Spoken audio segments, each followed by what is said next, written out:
할렐루야. 오늘은 어린이 주일로 우리가 지키고 있습니다. 그래서 저는 이렇게 축복하고 말씀을 시작하려고 합니다. 하나님께서 우리 자녀들과 함께 하시고 동행하심으로 그 가는 길이 열려지고 만남의 축복이 있고 삶이 형통하시기를 예수 그리스도의 이름으로 축복합니다. 축복합니다. 하나님께서 왜 가정을 만들어 주셨을까? 그 이유가 무엇일까? 그 이유는 단 하나더라고요. 그 가정이 천국이 되기를 원하고 가정을 통해서 천국을 맛보기를 원하셨기 때문에 여러분 하나님께서 가정을 만들어 주셨습니다. 하나님이 우리에게 가정을 주신 이유가 지옥되기 위해서 주신 것이 아닙니다. 근데 요즘에는 각 가정들이 여러 불협화음으로 다투고 싸우고 지옥이 되어져서 천국을 맛보지 못하고 살아가는, 그래서 깨어지는 가정들이 참 많이 있습니다. 그런데 저는 이 2025년 올 가정의 달을 맞이해서 깨어졌던 가정이 회복되어지기를 원하고 다툼과 불협화음이 있었던 가정들이 다시 화합하고 화목하고 사랑이 넘치는 가정이 될 수 있기를 예수 그리스도의 이름으로 축복합니다. 그러기 위해서는 가정이 하나님 앞에 돌아와야 됩니다. 돌아와야 됩니다. 다시 여러분 가정이 믿음으로 돌아가야 가정이 한순간에 회복되어지고 또 하나님의 은혜와 축복을 경험하게 될 줄로 믿습니다. 가정의 가장 중요한 핵심이 무엇일까요? 자녀입니다. 자녀예요. 이 자녀들을 어떻게 가르치고 어떻게 세워야 여러분 이 자녀들로 인해서 가정이 웃고 또 행복한 가정을 이룰 수 있을까? 오늘 하나님의 말씀을 통해서 함께 은혜 받고 또 함께 묵상하고 함께 나누고자 합니다. 가정에 여러분 자녀들이 짐이 되어서는 안 돼요. 짐이 되어서는. 여러분 자녀들을 생각하면 웃음이 절로 나야 되고요. 행복이 여러분 안에서 스멀스멀 올라와야 되고요. 여러분의 자랑이 되어야 되고요. 여러분의 면류관이 되어야 될 줄로 믿습니다. 그런 자녀들로 세워가는 것이 부모가 해야 될 일이고 책임이에요. 책임.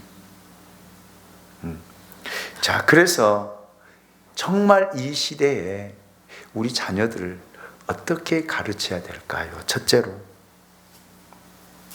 믿음과 생활의 일치를 가르치십시오. 오늘 우리가 만나는 성경의 이야기 역시 한 가정의 이야기를 하고 있습니다. 엘리 제사장의 가정 이야기입니다. 이 엘리 제사장은 하나님 앞에 특별한 은혜를 받은 가정입니다. 아니, 가문이에요. 가문. 소위 엘리 제사장을 가리켜서 우리는 레위 지파다, 그렇게 부르고 있습니다. 이스라엘에는 12지파가 있습니다. 그중 하나님으로부터 가장 사랑을 받고 가장 돋보이는 지파가 레위 지파입니다. 역사를 거슬러 올라가면 레위 지파가 하나님께 특별한 은혜를 입은 사건이 하나 있지요. 여러분 아십니까? 왜 레위 지파가 하나님께 사랑을 받고 특별한 은혜를 입었는지 여러분 혹시 기억나십니까? 출애굽기 32장을 보면 모세가 호렙산 시내산에 하나님이 불러서 하나님을 만나러 올라갑니다. 그리고 나머지 백성들이 모세를 기다리다가 지쳐요. 왜요? 40일 동안 내려오지를 않습니다. 살았는지 죽었는지도 모릅니다. 지금 같으면 핸드폰을 가지고 올라가서 나 안 죽었으니까 걱정 말고 기다려라. 이렇게 했을 텐데 아무런 소식 없이 40일을 기다리는데도 오지 않아요. 그리고 시내산에서 40일 동안을 머물러 있습니다. 그들이 가야 할 곳은 젖과 꿀이 흐르는 가나안 땅이에요. 그런데 여러분, 지도자가 시내산에 올라가 버리고 40일 동안 그들이 아무 할 일 없이 40일 동안 산에 머물러 있다고 생각해 보십시오. 얼마나 지치겠습니까? 얼마나 피곤하겠습니까? 얼마나 힘들겠습니까? 그래서 그들이 기다리다 지쳐 우상을 만들게 되어지죠. 그들이 애굽에서 가져온 금부치를 다 내놓고 그들을 인도할 신을 만들게 되어집니다. 그것이 바로 금송아지 사건이에요. 그리고 우상에게 절을 하고 우상을 섬기는 일들이 벌어지게 되어집니다. 그때 모든 지파가 11지파가 우상 앞에서 광란의 춤을 추고 우상에게 절을 할 때에 이러면 안 된다. 우상을 숭배하면 안 된다. 우상에 절하면 안 된다. 그들을 꾸짖고 이것은 잘못된 일이라고 지적한 지파가, 우상 앞에 절하지 않는 지파가 레위 지파예요. 레위 지파입니다. 그때부터 여러분, 하나님은 그 12지파 가운데 레위 지파를 구별하기 시작했습니다. 구별하기 시작했어요. 그래서 나중에 가나안 땅에 들어가서 11지파가 땅을 분배받을 때에 유일하게 레위 지파는 아무런 땅을 받지 않습니다. 않아요. 그리고 하나님께서 레위 지파에게 이렇게 말씀하시죠. 너희들은 성전에서 제사를 드리는 임무로 평생을 살아라. 축복일까요? 저주일까요? 축복인 줄 아십니까? 예. 다른 지파는 땅이 재산이었습니다. 땅이 그들의 분깃이었습니다. 그런데 민수기 18장 20절을 보면 너희들의 최고 제사는 나 여호와라고. 아멘입니까?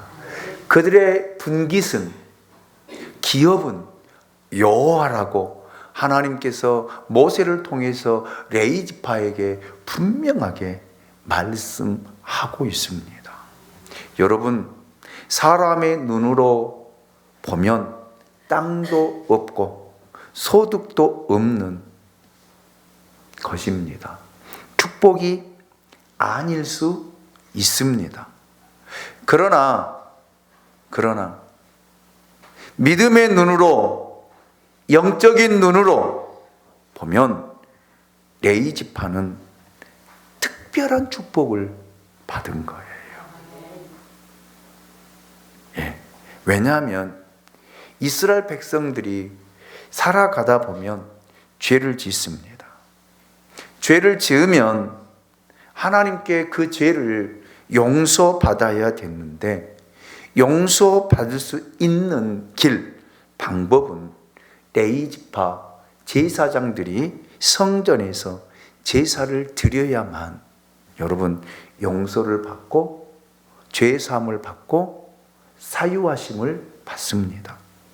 그런데 그 누구도 하나님 앞에 나아갈 수가 없습니다. 하나님 앞에 나아갈 수 있는 사람들은 레위지파 제사장들 뿐입니다. 아멘입니까?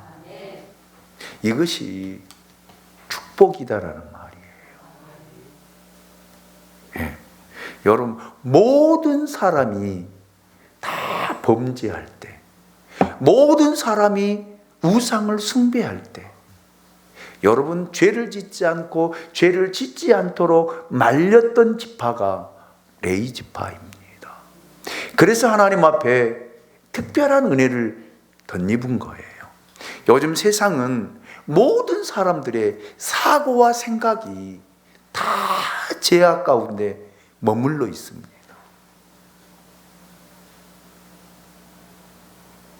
그래서 나만 거룩하게, 나만 특별하게 살아가면 사람들로부터 멸시를 받습니다. 손가락질을 받습니다. 별나다고 이야기합니다. 그런데 여러분, 그런 말이 두렵습니까? 아니에요. 사람들의 말이, 사람들의 시선이 두렵습니까? 아니에요. 괜찮아요. 하나님 앞에 올바르게 서서 올바르게 살아갈 때에 여러분, 그것이 축복이에요. 그것이 복이다라는 말입니다. 여러분은 무엇을 선택하실래요? 사람들은 여론을 따라서, 분위기 따라서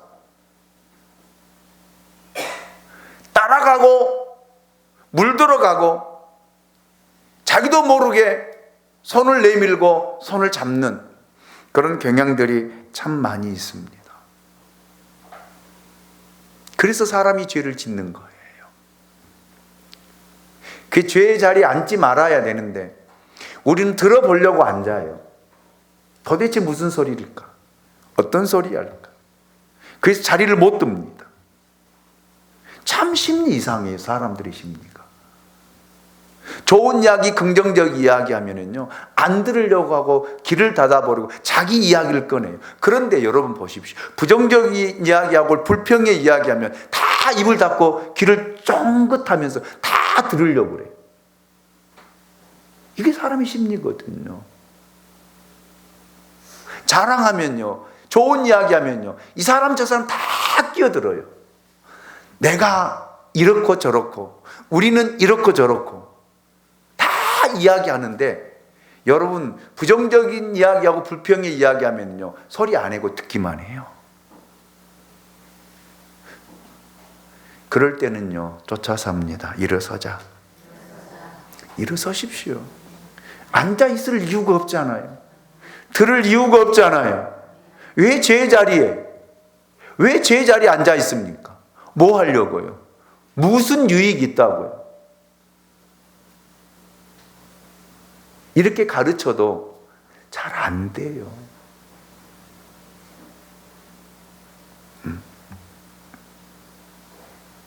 이렇게 하나님 앞에 특별한 은혜를 받은 지파가 레위 지파입니다. 그 집안에 제사장으로 살아가는 사람이 바로 엘리라고 하는 사람이에요.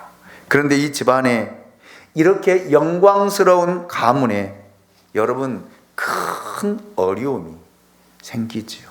그게 뭐냐면 이 엘리에게는 두 아들이 있었는데 이 두 아들이 성실하지를 못합니다. 이 두 아들이 가문에 먹칠을 하고 있습니다.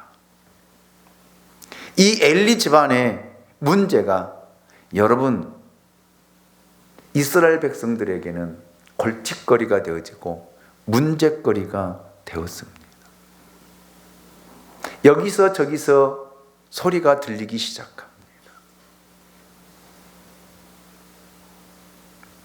여러분, 이 당시에는 제사장이라고 하는 것은 반드시 세습을 하도록 되어 있습니다. 왜요? 아무나 제사장을 세워서는 안 되거든요. 이건 하나님께서 정해놓으신 율법이에요. 레위 지파에게만 여러분 이 제사장의 직분이 내려가도록 하나님께서 하신 제도입니다. 그러니까 아버지가 제사장이면 그 아들 또한 당연히 제사장이 되었습니다. 그런데 이 두 아들도 아버지의 뒤를 이어서 자연스럽게 제사장이 되었습니다. 그런데 성경에서 이 두 아들의 이름을 이렇게 소개하지요. 홈리와 비느하스다. 그런데 홈리와 비느하스에 대해서 성경은 이들을 이렇게 평가합니다. 행실이 나빴다고요. 예. 여러분, 성경을 계속 보게 되어지면 이 제사장인 이 두 아들이 성전에서 하나님의 재물을 훔칩니다. 도적질합니다. 양심의 가책을 느끼지 못합니다. 그리고 성적으로 타락합니다. 제사장을 돕는 여인들을 성적으로 여러분 범하고 취하게 되어집니다.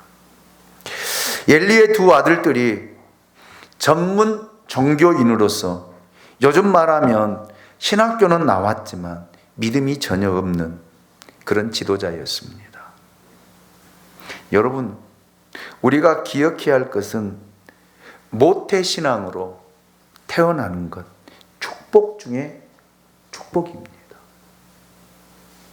저는 내 부모가 믿음을 가지고 그 믿음 안에서 태어난 것은 무엇과도 바꿀 수 없는, 어떤 것과도 바꿀 수 없는 축복 중에 축복입니다. 그러나 여러분, 모태신앙으로 태어났다고 해서 내가 믿음을 가지고 믿음 생활 잘한다라고 생각하는 것은 참 착각이죠. 착각입니다. 내가 태어나다 보니까 우리 아버지가 목사님이고, 내가 태어나다 보니까 우리 아버님이 장로님이시고, 우리 집안이 기독교 집안이었다. 그런데 나도 그만한 믿음을 가지고 살아간다? 그건 절대 아니에요. 아닙니다. 여러분, 이스라엘 백성으로 태어났다고 해서 하나님의 백성이 되는 건 아닙니다. 그래서 이스라엘 백성들은 태어난 자녀들이 하나님을 경외하고 하나님을 섬기고 하나님 앞에 삶을 드리도록 열심히 하나님의 말씀을 가르치라고 성경은 이야기를 하고 있습니다. 우리가 여러분 기억해야 될 것은 내가 교회를 다니면서 자녀를 낳았다고 해서 내 자녀가 거룩한 자녀가 되어지고 믿음이 있는 자녀가 되는 것은 아닙니다. 오히려 목회자의 자녀들이, 장로님의 자녀들이 오히려 타락하고 믿음 생활을 하지 않고 세상에서 방황하고 술 먹고 담배 피우며 다니는 자녀들이 훨씬 더 많습니다.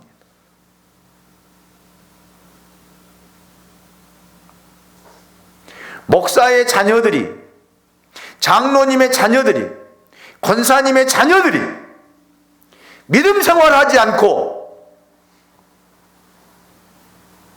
교회를 떠나서 살아가는 사람들이 훨씬 더 많이 있습니다. 회개해야 돼요.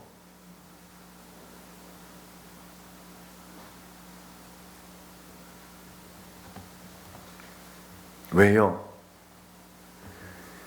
부모님들이 자녀들을 하나님을 만날 수 있는 기회를 주시지 않는 거예요.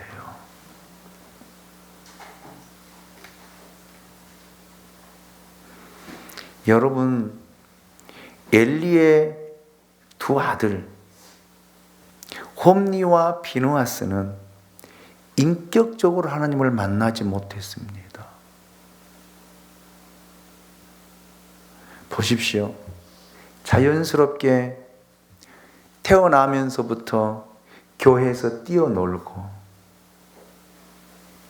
성경을 배우고 제사장이 되어지고 교회 생활을 하다 보니까 여러분, 하나님을 인격적으로 만나지 못하고 교회 생활에 젖어들었습니다. 그런데 여러분, 하나님을 두려워하지 않아요. 그래서 교회 오래 다닌 사람들은 예배를 소중하게 여기지 않습니다. 예배 시간 자기들 마음대로 해요. 핸드폰하고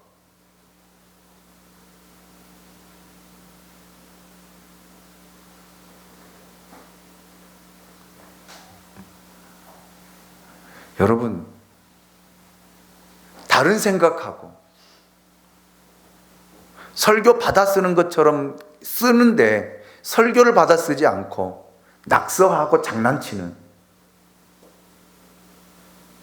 이런 사람들, 사무엘상 2장 17절에 보니까 이런 사람들을 가리켜서 여호와의 제사를 멸시함이더라. 이렇게 성경은 우리에게 이야기를 하고 있습니다. 제사를 부정한 행동이죠.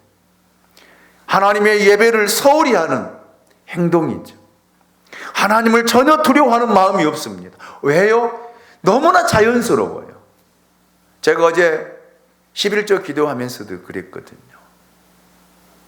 교회 나오는데 하나님을 두려워하는 마음이 없어요. 그러니까 자기들의 마음대로요. 늦게 오고, 예배는 하나님과 약속입니다. 정해놓은 시간이 하나님과의 약속이에요. 그런데 늦게 오면서도 전혀 두려움이 없어요. 오늘 늦게 오신 분들에게 죄송합니다. 전혀 두려움이 없어요. 왜요? 늦게 와도 아무 이상이 없거든. 아무 일이 일어나지 않거든. 그런데 보십시오. 여러분들이 예배 시간에 늦었는데 하나님이 여러분을 징계하시고 하나님이 심판하신다라면 다음부터 늦겠어요? 안 나오겠어요?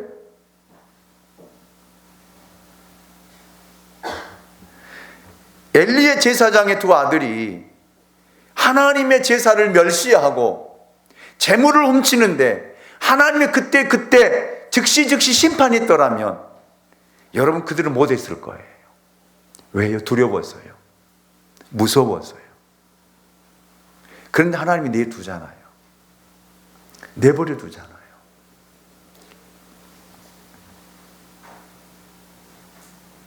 그래서 타락할 수밖에 없었던 거예요. 여러분, 저는 부탁을 드립니다. 하나님 두려워하십시오. 두려워하십시오. 하나님이 징계하기 시작하면요, 우리는 감당 못해요. 이게 저주라고 생각하십니까? 아닙니다.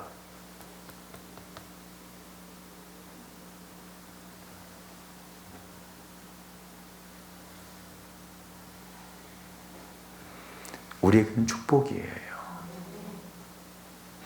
이 예배의 한 시간을 집중하지 못하고 다른 행동하고 다른 것을 하면 교회 올 이유가 없잖아요. 뭐하러 와요? 핸드폰 하려면 집에서 하세요.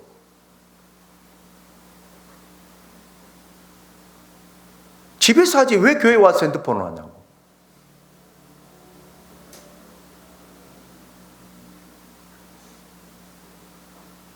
왜 다른 사람의 예배를 방해하는 거예요? 왜 설교자의 시선을 빼앗는 거예요?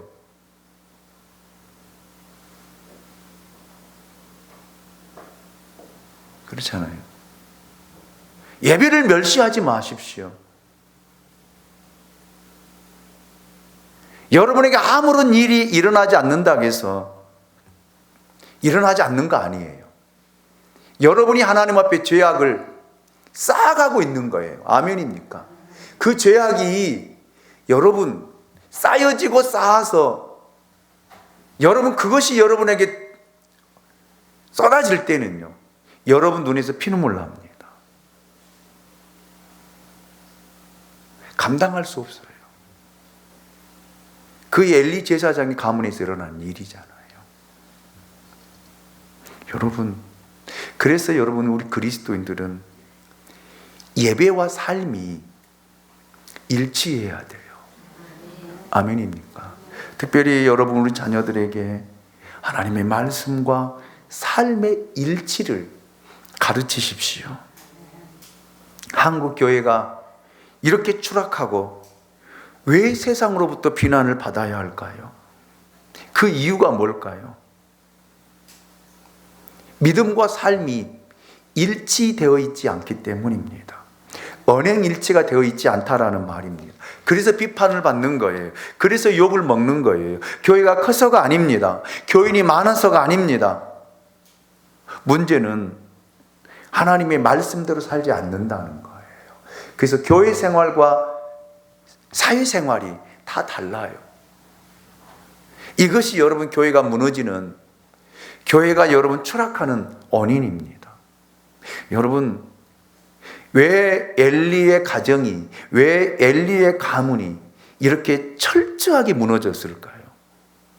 여러분, 엘리가 믿음과 삶이 일치하지를 못했어요. 그걸 보고 배운 거예요. 누가요? 두 아들이요.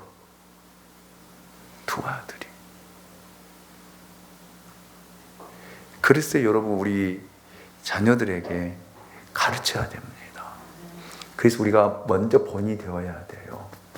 하나님의 말씀을 따라 살면서 우리 자녀들에게도 하나님의 말씀대로 살도록 여러분 가르쳐야 될 줄로 믿습니다. 그럴 때 여러분 교회가 회복이 일어나고요, 세상으로부터 비난받지 않아요. 세상으로부터 손가락받지 않습니다. 사람들이 그런 이야기 하잖아요. 교회 다닌 사람 치고 말 못하는 사람 없다고요. 정말 말 잘해요. 왜 이런 말을 드려야 됩니까? 왜 이런 소리를 들어야 됩니까? 우리는 이런 이야기 듣지 맙시다.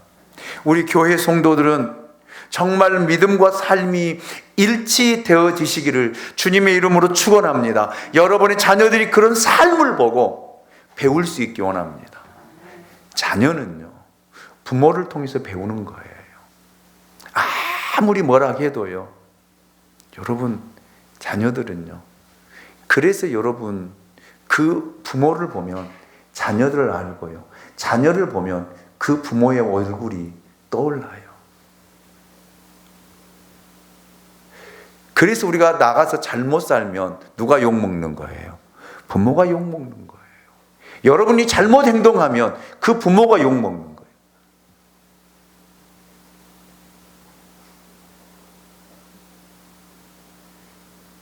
여러분, 우리가 잘못 살면 하나님이 욕먹어요. 하나님의 영광 가리운다고요. 아멘입니까?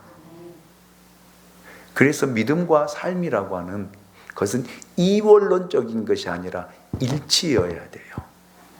특히 목회자들이 삶과 믿음이 일치해야 됩니다. 저는 그렇게 생각해요. 교회 모습이 가정의 모습이 되어야 되고요, 가정의 모습이 교회 강단에 섰을 때 이 모습이 되어야 돼요. 그런데 교회에서는 성도들에게 사랑 외치면서 가정에는 사랑하지 않고 가정에서 폭군이 되어진다라면 그 자녀들이 예수를 믿겠어요? 그래서 이탈하는 거예요. 그래서 여러분 타락하는 거예요.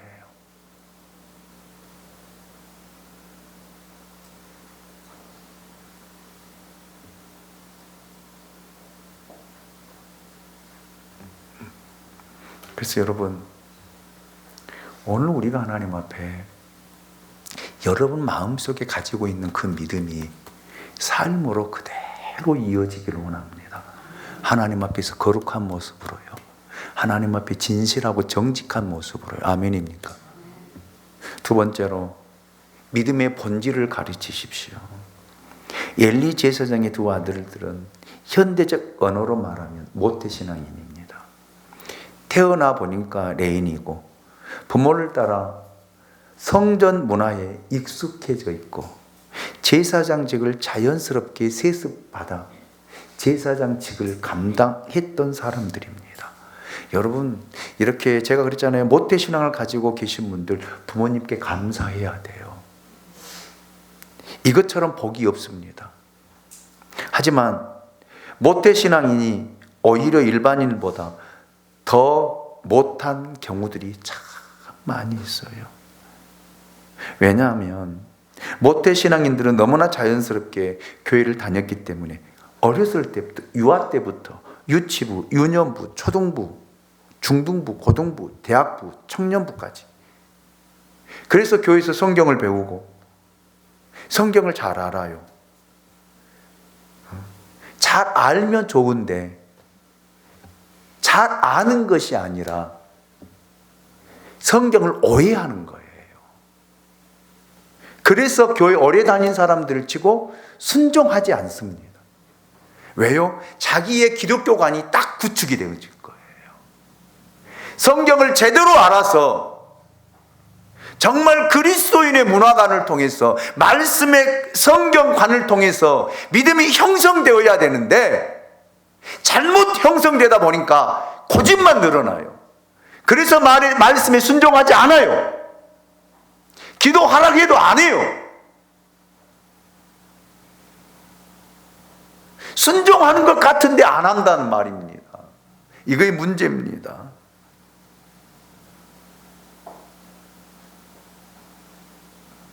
진짜 믿음을 가진 사람들은요, 모태신앙으로 태어나서 진짜 예수님을 인격적으로 만나고 말씀의 훈련을 제대로 받고 믿음 안에서 정말로 깨우침을 받고 가르침 받은 사람은요 정말 겸손해요. 그리고 순종합니다. 왜요? 하나님을 아니까. 하나님 어떤 분이신가, 하나님 어떤 존재인가를 아니까 여러분 순종할 수밖에 없어요. 그 인생이 하나님께 매여 있을 수밖에 없습니다. 그런데 여러분, 교회 오래 다니다 보니까 겉멋만 들고 자기 주장만 세지고 기도하라고 해도 기도하지 않고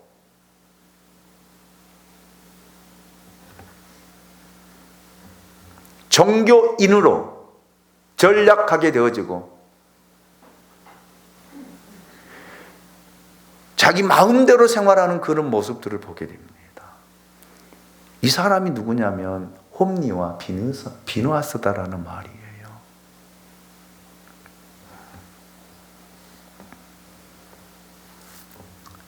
여러분, 하나님을 잘못 안 거지요.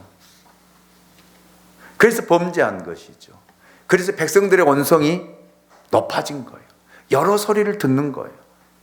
당신의 두 아들이 이렇게 사는데 혹 아십니까? 아버지가 모를 리가 없잖아요. 아버지가 자녀를 몰라요? 엄마가 딸을 몰라요? 알아요. 말을 안 할 뿐이지요. 알아요. 여러분, 믿음의 본질을 가르치지 않은 거예요. 하나님을 제대로 가르치지 않는 거예요. 그리고 교회에서 뛰어놀고 교회 유치부 때부터 예배 생활 잘 하니까 잘 믿겠지라는 생각을 가지고 있는 것이 부모의 생각이거든요. 그게 목사들의, 장로님들의, 권사님들의 생각이, 이번 주일날 갔으니까, 주일날 예배 드리고 왔으니까 다 그렇게 치부해요. 그렇잖아요. 부모가 헌금 주니까 헌금 잘하고, 교회 가서 예배 드리고 오니까 예배 잘 드린 줄 알고, 그래서 믿음이 있는 줄 아는데 그 아이들이 성장하고 자라면서 자꾸 이탈하게 되어집니다. 믿음 없어요. 그리고 결혼하면요, 부모 곁을 떠나면 완전히 다른 생활을 해요. 여러분, 부탁을 드립니다. 진짜 우리는 믿음의 본질을 가르쳐야 돼요. 하나님이 어떤 분인가, 하나님 어떤 존재인가, 그리고 그 하나님을 만나고 그 하나님을 섬길 줄 알아요. 그래야 떠나지 않아요. 잘못되었으면 부모가 잘못되었다고 지적을 해야 되는데 요즘에는 자식이 우상이라서 말 못하잖아요. 왜요? 말하면 싸우니까, 대드니까.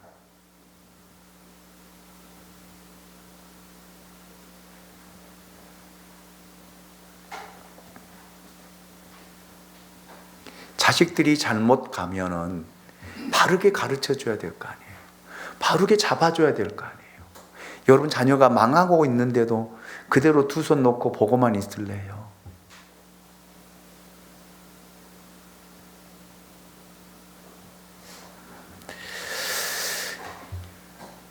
여러분 우린 죄에 대해서는 단호해야 됩니다. 아멘입니까? 그래서 신앙의 본질을 가르쳐야 자녀들이 타락하지 않고 믿음이 성장해서 그리스도의 장성한 분량에까지 자라가게 되는 거예요. 하나님이 그런 사람을 들어 쓰십니다. 하나님이 그런 사람에게 은혜와 복을 주십니다. 아멘.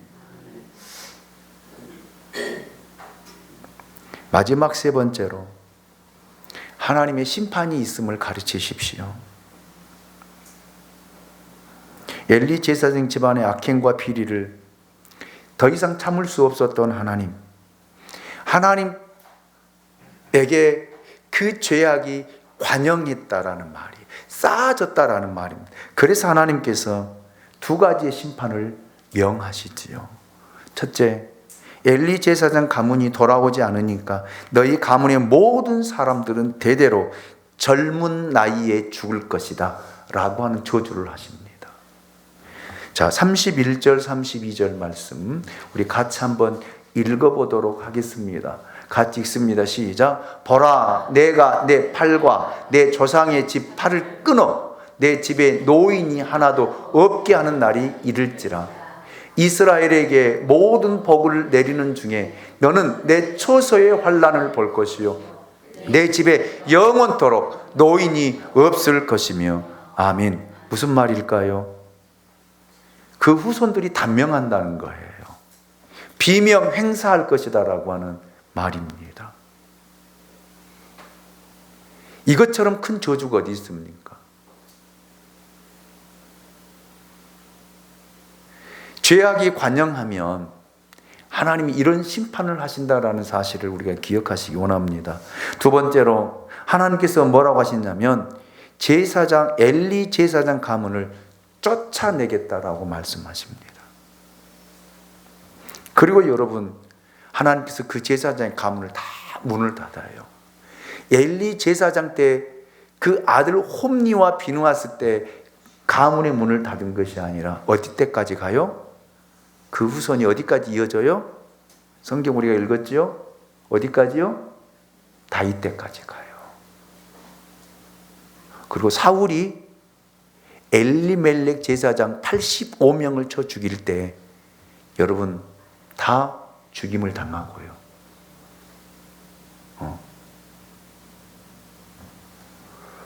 그 가문이 완전히 문을 닫게 되는 것을 우리가 성경을 통해서 보게 됩니다. 이것이 하나님의 심판이에요. 그래서 무섭다는 거예요. 두렵다는 것입니다. 하나님의 징계가 여러분 나타나지 않는다고 해서 여러분 우리가 하나님을 업신여겨서는 안 된다는 거예요. 하나님은 끝까지 돌이키기를 기다리고 계시는 분이십니다. 저는 여러분의 죄악이 하나님 앞에 관영되지 않기를 원합니다. 쌓아져 가지 않기를 원합니다. 하나님은 심판하십니다. 이 땅 여러분 끝날 때에 하나님은 심판하십니다. 믿는 자는 휴거되어져서 하나님 나라에 들어갈 것이고 믿지 않는 사람은 결국 버림받아 여러분 지옥으로 가게 될 것입니다. 제가 여러분 금요일 날 저녁에 여러분 고린도 후서 11장 12장을 강의하면서 말씀을 드렸잖아요. 사도 바울이 예수를 만남으로써 그가 어디 갔다 왔다고요? 삼청천을 갔다 왔다. 성령에 이끌려 셋째 하늘에 이끌려 갔다라고 바울은 고백하고 있습니다. 셋째 하늘이 어디라고 그랬어요? 하나님의 보좌가 있는 하나님의 나라라고 했습니다. 첫째 하늘은 우리가 눈에 보이는 시야에서 보이는 그 하늘이 첫째 하늘이에요. 그리고 거기서 더 올라가게 되어지면 궁창이 되어져 있는 둘째 하늘이 있어요. 물막으로 되어 있는데 그 물막이 터졌지요. 쏟아졌지요. 언제요? 노아 홍수 심판 때요. 그러나 이 둘째 하늘이 있습니다. 그리고 셋째 하늘은요, 그 위에 올라가게 되어지면 하나님의 보좌가 있는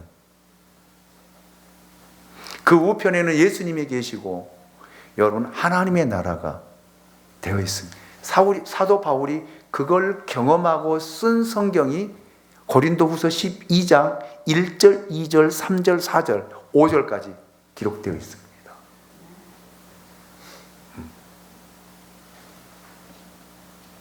그래서 여러분 요한계시록에 사도 요한을 통해서 세상의 끝날을 너무나 자세하게 세세하게 기록해 놓은 책이 요한계시록입니다.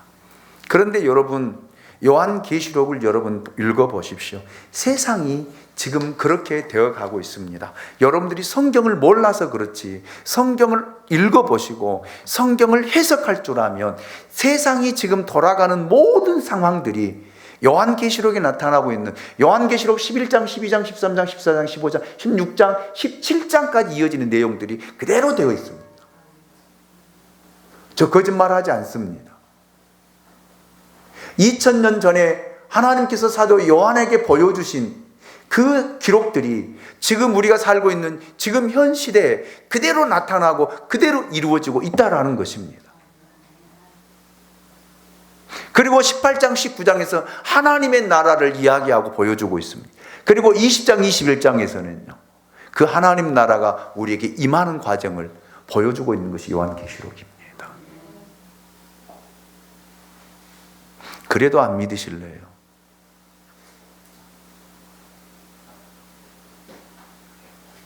그래도 안 믿으실래요? 여러분, 왜 하나님이 이 땅을 지금 심판하고 계시지 않느냐? 예수님이 하나님 우편에서 중보하고 계시기 때문에 그래요. 기도하고 계시기 때문에 자꾸 하나님의 심판을 하나님께서 뒤로 늦추고 계시는 거예요. 왜요? 한 사람이라도 회개하고 하나님께 돌아오기를 바라는 마음이 하나님의 마음이고 아버지의 마음이기 때문에. 아멘입니까? 그래서 여러분, 심판이 있다라고 하는 것을 여러분 자녀들에게 가르치십시오. 그래야만이 제대로 살아요.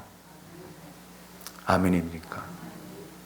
법이라고 하는 것은 무서운 거거든요. 헌법이라고 하는 것은 무서운 것이고요. 헌법에서 결정되어지면 바꿀 수가 없는 거예요. 그렇죠? 그래서 사람들이 왜 바르게 삽니까? 왜 법을 지키며 살아갑니까? 지키지 않으면 불이익을 당하고 법을 지키지 않으면 어떻게 하니까? 감옥에 가니까 사람들이 불편해도 지키는 거예요. 아멘입니까? 이걸 우리는 알아요. 왜요? 우리 눈에 보여지니까. 하나님의 심판도 마찬가지다라는 거예요. 우리가 이걸 알게 되어지면 우리는 말씀을 따라 살아갈 수밖에 없고, 이걸 본다라면 우리는 지킬 수밖에 없다. 이걸 모르니까 안 지키는 거예요. 이걸 모르니까 우리 마음대로 사는 거예요.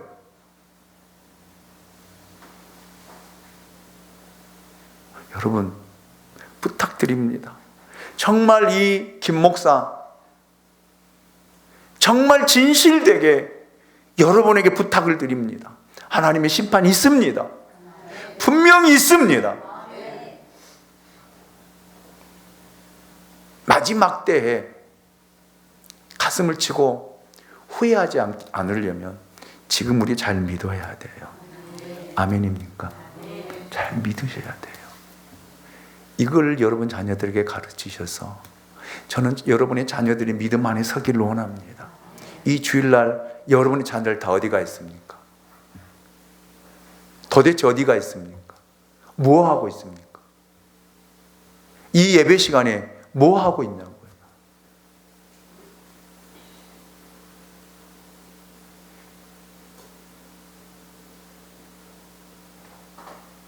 누구의 책임일까요? 교회 책임일까요? 누구 책임이에요? 여러분, 이걸 가르치지 못하면 이 나라는 한순간에 무너집니다. 하나님 이 땅을 어떻게 심판하실지 모르잖아요. 그렇기 때문에 여러분, 우리 부모님 세대에 믿음에 바로 섭시다. 아멘입니까? 믿음과 삶이 일치되기를 원하고요. 믿음의 본질을 가르치시길 원하고요. 여러분, 하나님의 심판이 있다라고 하는 것 분명하게 가르쳐서 여러분의 가정이 바르게 서서 여러분의 믿음이 계보가 끊어지지 않고 주님 오실 때까지 이어지는 하나님의 특별한 은혜를 받는 축복을 누리는 믿음의 사람들 가정이 될 수 있기를 예수님의 이름으로 축복합니다. 다 같이 일어나셔서 당신을 향한 노래 찬양을 드립니다.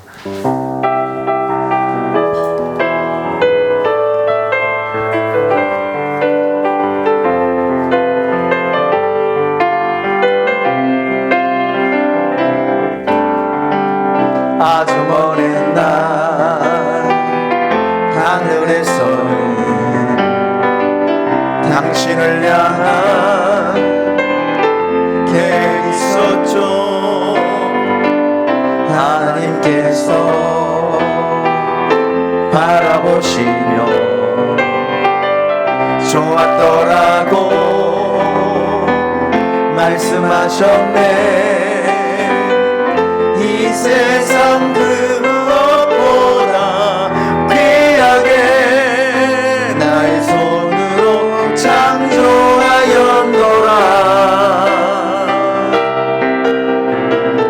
내가 너로 인하여 기뻐하노라. 내가 너를 사랑하노라. 사랑해요.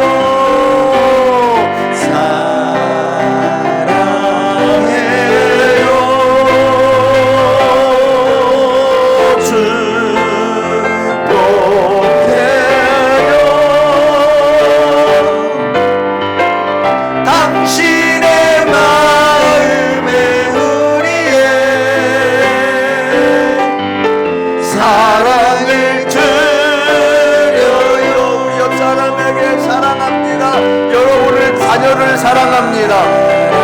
사랑해요.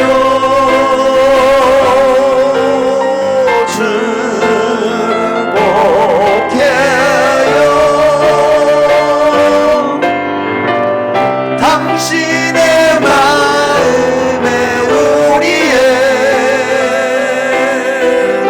사랑을 시간 우리 하나님 앞에 가슴을 손을 얹고 우리 자녀들을 위해서 한번 기도합시다. 하나님, 자녀들이 믿음 안에